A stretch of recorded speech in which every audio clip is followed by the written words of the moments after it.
भारत सरकार को करना है। तो अभी 17 अगस्त को एक हमारे यहाँ रोड शो, जो हमारे विभाग का जो टर्म है उसमें रोड शो यानी एक मीटिंग होगा। तो केंद्र के जितने पदाधिकारी वो आएंगे 17 अगस्त को, 16 को ही आ जाएंगे सुबह में शाम तक। और 17 अगस्त को भारत सरकार के बड़े पदाधिकारियों के साथ पटना में एक रोड शो होगा, आयोजित किया गया है। तो उसमें और क्लियरेंस हो जाएगा कैसे कैसे हम लोग करेंगे, उनकी क्या अपेक्षा है बिहार से, हमारी क्या अपेक्षा।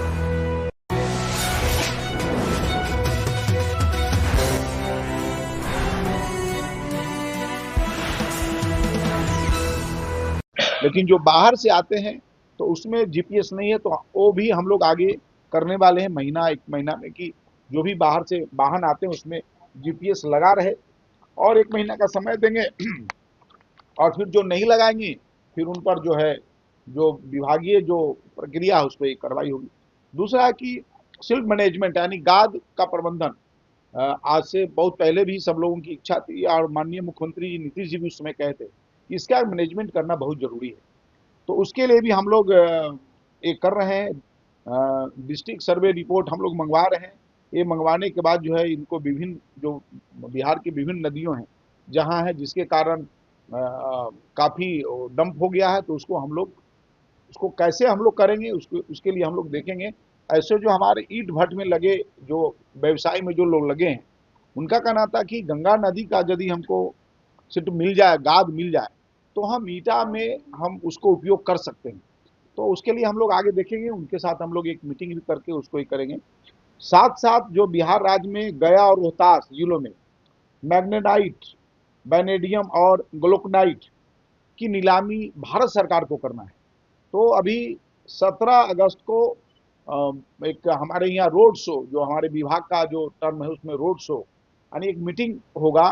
तो केंद्र के जितने पदाधिकारी वो आएंगे 17 अगस्त को, 16 को ही आ जाएंगे सुबह में शाम तक।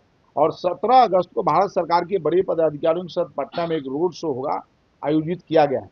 तो उसमें और क्लियरेंस हो जाएगा कैसे कैसे हम लोग करेंगे, उनकी क्या अपेक्षा है बिहार से, हमारी क्या अपेक्षा है उनसे। तो हम लोग जब एक साथ मीटिंग करेंगे तो एक बड़ा ये ग्लोकनाइट तो यदि मिला है तो बिहार में खास करके यूरिया के लिए बहुत उपयोगी होता है। तो वो हमारे लिए बहुत ही माने शुभ संकेत है, अच्छा है, यहाँ के किसान का भी उसमें फायदा होने वाला है।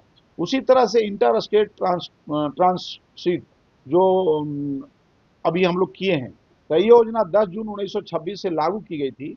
तो हाँ सॉरी 2026 से, क्षमा करेंगे।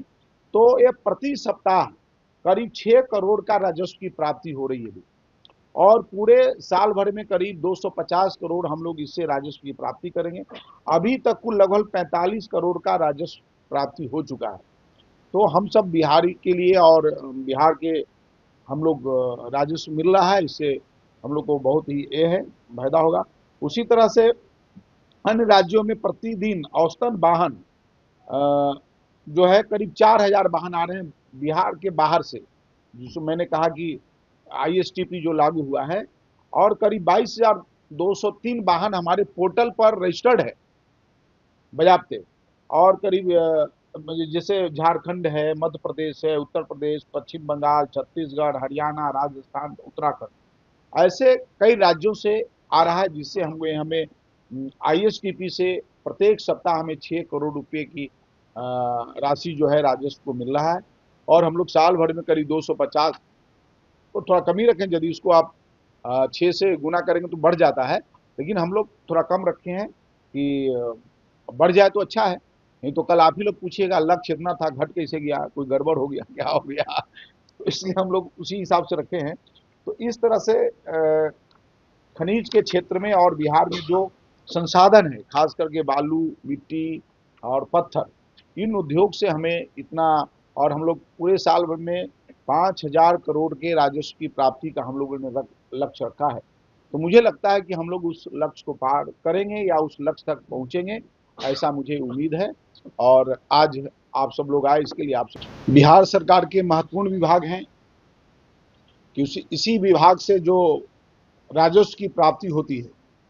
ऐसे और कई विभाग हैं, जीएसटी है, परिवहन है, कई विभाग हैं, लेकिन उसमें भी खान एवं भूतत्व विभाग बहुत ही महत्वपूर्ण विभाग है और लगातार हमारे विभाग के सभी पदाधिकारी मिलकर के अधिक से अधिक राजस्व की प्राप्ति हो, पारदर्शिता रहे, लोगों में विश्वास रहे, अवैध रूप से खनन नहीं हो, ओवरलोड नहीं हो, जनमानस को किसी प्रकार का खनन विभाग के से परेशानी नहीं हो। इन सब चीज़ों को ध्यान में रखते हुए हम सब लोग काम कर रहे हैं और सबसे आप सब लोग के लिए भी खुशी होगी क्योंकि आप सब लोग बिहार के ही हैं, हम सब लोग बिहार के ही हैं।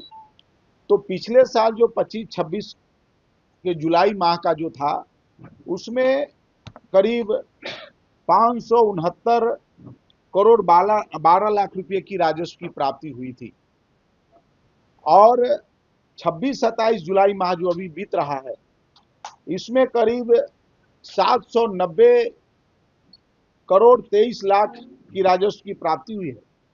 ऐसे सामान्यतः 10% हर साल राजस्व की वृद्धि होती है, लेकिन इस बार 38.85 प्रतिशत की वृद्धि हुई है, यानी एक तरह से कहिए कि 39 प्रतिशत की वृद्धि हुई है। तो यह हम सब लोगों के लिए बड़ा ही प्रसन्नता और खुशी की बात है कि सारे पदाधिकारी को भी, मैं अपने पदाधिकारियों को भी धन्यवाद देता हूँ, उन्हें सब लोगों ने मिल करके यह राजस्व की प्राप्ति की है। उसी तरह से 25-26 में मैंने बताया कि 5 करोड़ 69 लाख 12 हजार की राजस्व की प्राप्ति हुई थी, इस बार 7 करोड़ 90 लाख 23 हजार की राजस्व की प्राप्ति हुई है। तो आप और छापेमारी जो 25-26 में था वो करीब 16,401 ऐसे छापामारी हुआ था, जिसमें 198 गिरफ्तारी हुई थी और वाहन की जब्ती 2058 ऐसे वाहन की जब्ती हुई थी। करीब 31 करोड़ 24 लाख की राजस्व की प्राप्ति हुई थी इसके माध्यम से। 26-27 जो अभी चल रहा है उसमें करीब 16,861 ऐसे छापेमारी हुई है, 278 ऐसे गिरफ्तारी हुई है, 2,497 वाहनों की जब्ती हुई है, 32 करोड़ 64 लाख इससे राजस्व की प्राप्ति हुई है। उसी तरह से पत्थर उद्योग, जो अभी हमने कहा कि पत्थर उद्योग भी हम लोग अभी इस साल शुरू करने वाले हैं। पहले मुश्किल से 4 चल रहे थे, उसका भी जो टाइम बाउंड था वो समाप्त हो गया था। तो हम अभी नवादा जिला अंतर्गत 8 पत्थर खनन पट्टों का निविदा प्रकाशित हो चुका है और शेष जिलों का औरंगाबाद, गया, शेखपुरा, बांका में पत्थर खनन का निविदा अभी 15 अगस्त तक वो भी प्रकाशित हो जाएगा। तो बहुत जल्द ही बिहार में पत्थर उद्योग भी चालू होंगे, जिससे कई लोगों को रोजगार मिलेगा और उससे भी बिहार को राजस्व की प्राप्ति होगी। और एक चीज आप सब लोग को जान करके खुशी होगी कि जैसे मद्य निषेध में अपना उनका पुलिस होते हैं, सिपाही होते हैं जो मद्य निषेध की निगरानी करते हैं, उसी तरह से हम लोग भी खनन सिपाही की नियुक्ति करेंगे। करीब 1000 अभी हम लोग एक प्रस्ताव रखे हैं, तो 1000 खनन सिपाही और एक हम लोग देंगे ताकि खनन में और पारदर्शिता आए। हम जब भी कोई छापामारी करने जाते हैं तो स्थानीय थाने के सहयोग से जाते हैं। जब हमारे पास अपना फोर्स होगा तो हम कहीं भी अचानक जा करके और हम कर सकते हैं, क्योंकि प्रशासन पर भी कई दबाव रहते हैं।